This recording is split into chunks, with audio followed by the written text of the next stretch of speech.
గులాబీ రంగు వేసుకున్నారు, ఇప్పుడేమో మా రంగు వేసుకుంటున్నారని చెప్పి అన్ని రకాలుగా బదనాలు చేస్తా ఉన్నా, భయపట్టిస్తా ఉన్నా. అన్ని బంధనాలను బాధలను తెచ్చుకొని ఈ రోజు బోరుపట్ల గ్రామంలో పాత పెద్ద మనుషుల పెత్తనాన్ని నిరసిస్తూ గ్రామంలో ఉన్నటువంటి ప్రతి యువకుడు కదిలి ఇక్కడికి రావడమే నిరంకుశత్వానికి చెంపబెట్టులాంటి సమాధానం అని చెప్పి అన్న. మీరు చేసింది మీరు చెప్పుకోండి, నేను చేసింది మేము చెప్పుకుంటాం. జనం ఎవరు ఓట్లేస్తే వాళ్ళు గెలుస్తారు, వాళ్ళే రాజకీయం చేస్తారు. ఏ పార్టీ అధికారంలోకి ఉంటే ఆ పార్టీలో పోయినరు, ఏ కంపెనీకి ఏం తెచ్చుకోవాలో అవి తెచ్చుకున్నారు. మేము రాగానే నలుగురిని తాగిపించి తినిపించి పంపించి ఏం చేసినావు రఘునందన్ అని అడిగితే రఘునందన్ ఉడత ఊపులకి ఏడ భయపడ్డాడు, సిటీపేటకి మొదలుకుంటే కోరుపడ్డలాగా ఏడ ఎవరికి భయపడ్డాడు కాదు రఘునందన్. మా వెనకాల అంతే కోటి రోజులు వాళ్ళకొట్టే పిల్లలకి ఇంతమంది ఉన్నారు.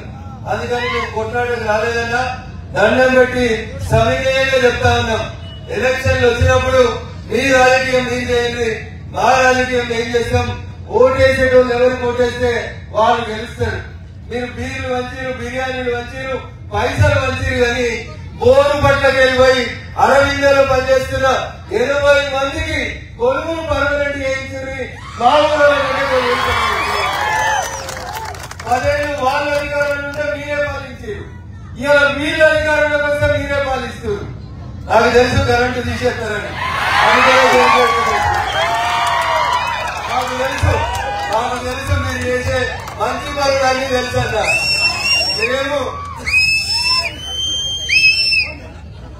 ఏం కాదు మేము మీరందరూ జై తెలంగాణ అన్నప్పుడు మేము జై తెలంగాణ అన్నోళ్ళం. దౌలతాబాద్ చౌరస్తా మీద తెలంగాణ తల్లి విగ్రహాన్ని ఆ రోజు మీ మండల సీనియర్ నాయకుడు పెద్దన్న చనిపోయాడు, ఆయనతో పాటు నిలబడి కట్టించింది ఎవరంటే రఘునందన్ రావు. మీరంతా అధికారం వచ్చినాక వచ్చి జై తెలంగాణ అని కంపెనీలకు పైసలు తెచ్చుకుంటే ఆ కంపెనీలల్లో ఊరి పెద్ద మనుషులే మా వాళ్లకు కొలువులు పర్మనెంట్ చేయకు, మాకు నెలకు ఇచ్చేది మాకు ఇయ్యని చెప్తున్నారు. కంపెనీ యాజమాన్యం నేను గేటు కాచుకు వచ్చి నిలబడతా, ఒక్కనే వస్తా, పోలీసు వాళ్ళు గన్మెన్లు అవసరం లేదు. నేను చెప్పింది తప్పైతే ఏ రోజైనా అరవిందో గేటు కాడికి వచ్చేందుకు రఘునందన్ రావు సిద్ధంగా ఉన్నాడు. 80 మందిలో 35 మందికి వద్దు ఇప్పుడు సర్పంచ్ ఎలక్షన్లు వస్తాయి, మేమే గెలుస్తాం, మేం గెలిచినాక మేం చెప్పిన వాళ్ళని పర్మనెంట్ చేయమని ఆపుతారు. ఎలక్షన్లు అయినా ఆపుదామా, ఇప్పుడు పర్మనెంట్ చేపిద్దామా? రాజకీయాలు వచ్చినప్పుడు నిలబడి ఉంది. ఎవరికి ప్రజలు ఓట్లేస్తే ఎవరిని ఆశీర్వదిస్తే వాళ్ళు సర్పంచ్ కండి, వార్డు మెంబర్ కండి, నాకేం అభ్యంతరం లేదు.